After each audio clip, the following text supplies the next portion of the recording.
Alright,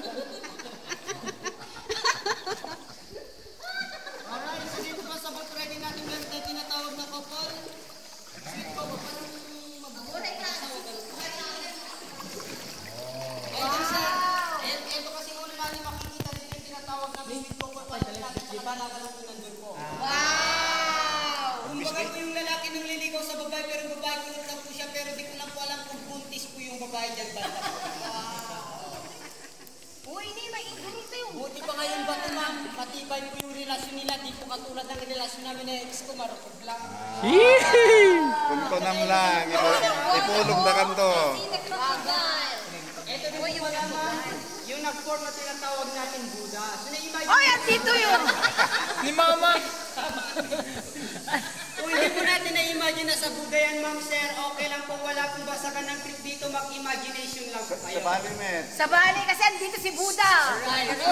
Ito din po pala tinatawag natin na couple na jellyfish at saka ito yung mga pinagbabawal po pinapahawakan tulad ng mga limestone. Alam niyo din po ba kung bakit bawal hawakan yan ma'am sir?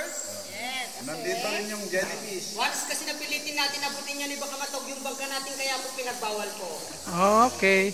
At saka ito din po pala the biggest mushroom. Pag nag-meet naman daw, yung stalagmite and then stalactite natin dito, yan na dapat tinatawag nating itinadhana na po sila. Wow! Alright, sa taas naman po pala ma'am sir ha, andun din po pala yung tinatawag nating last supper po, ayun pinandun. Ay! Ayan yung last supper natin. At saka mga rems na po, ito din po pala yung mga bawal pag pinapahawakan po dito ma'am sir, pwede lang pong duraan, wag nyo lang pong dilaan, baka may halong kain na po yan.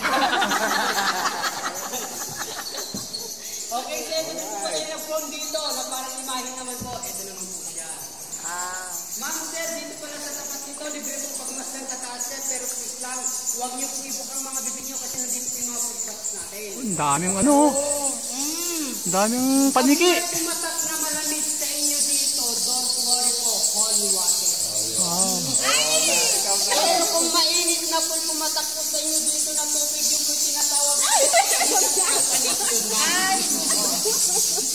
pero kung kulay kayo na makakita sa ilungyo, tahimik na lang daw tapos tawakan yung pakupin nyo na lang sa katabi nyo. Tayo na po yun. Alright. Matandang dalaga na nakatuwad sa so bilbilan, pasensya kung may matamaan. The naked woman. Kung baga po muna ito yung katawan niya. Yan naman po yung buhok niya Okay. Kaya po siya mayaman kasi po rebanded po yung buhok niya po.